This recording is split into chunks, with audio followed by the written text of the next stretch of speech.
Let me show you how to factory reset any Android phone. Now, if you're getting ready to give away your phone or sell it, or you just want it to start over fresh, I'll show you how to factory reset it. But first, hit the subscribe button down below.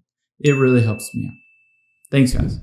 Now, the first thing we're going to do is get into the settings. So just swipe up and hop into the settings app on your phone. And I would highly recommend going through the process of backing up everything so that you make sure you don't lose everything when you factory reset it.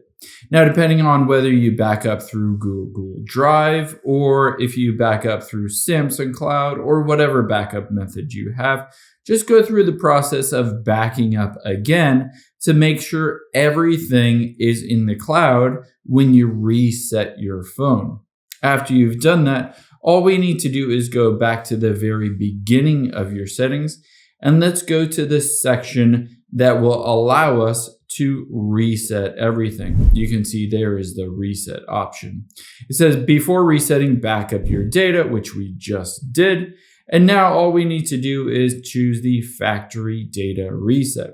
Now it says all data will be erased, including your Google account, system data, settings, music, videos, photos. It will log you out of all of your current accounts across social media and email. And then it will also delete all these apps. Now, if you're ready to go, all you need to do is hit reset.